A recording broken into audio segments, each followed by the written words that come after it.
So I'm joined by David Sumner. He is the author of a new book, The Rise, Fall, and Future of Florida's Citrus Industry.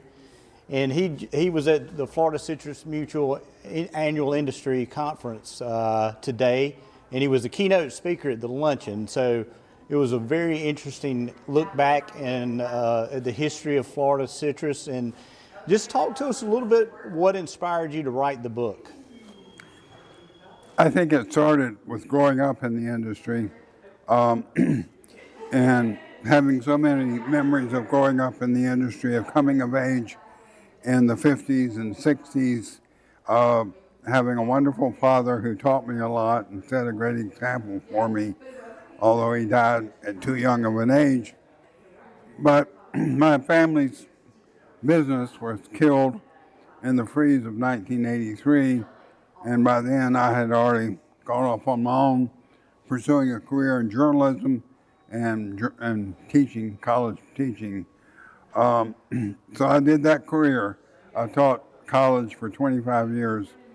And then I began looking back over my life and feeling such a connection to Florida citrus and wanting to write about it and wanting to tell that story and realizing that story had never been told. You know, when I look around, there was no history. And I wanted to know why it declined so much, what caused the decline. So that was really the research question: what happened and why did it happen? Wow. And I wanted to tell that story.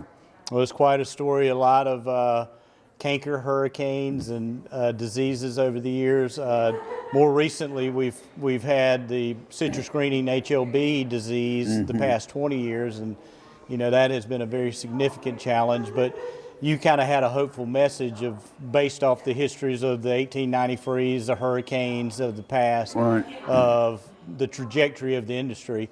Talk a little bit about the message of hope that history teaches us about the Florida citrus industry.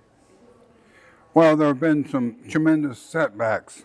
As you mentioned, the Great Freeze of 1895, it set it back 15 years. It took 15 years to recover. There was the first canker war in the 20s, when canker eradication program, they destroyed thousands of acres of trees to try to eliminate canker. And then there was the Great Depression and all the woes that caused. There was fruit surpluses and low prices, and everybody was struggling. But it bounced back during the 40s.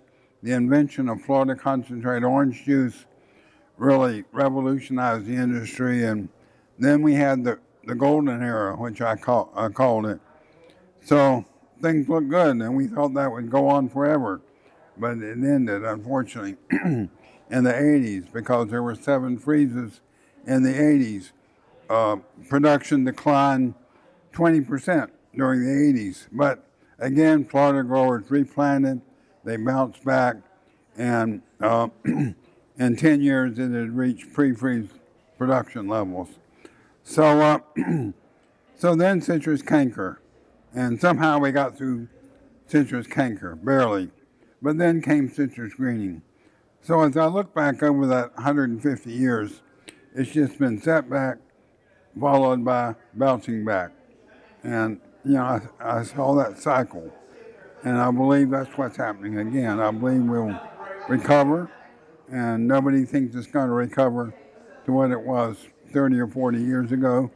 But you know, all of us, we believe, all those I've interviewed, believe that the industry will recover and will always be here to some extent. That's right. The history repeats itself, as they say. And hopefully, you said in the talk, and come back in 5 years and write a new book about the root valves. The amazing recovery. Excellent. Well, we'll hope for that book, and we'll be glad to have you back on. Okay. Great. Thank you. Well, thank you. My pleasure.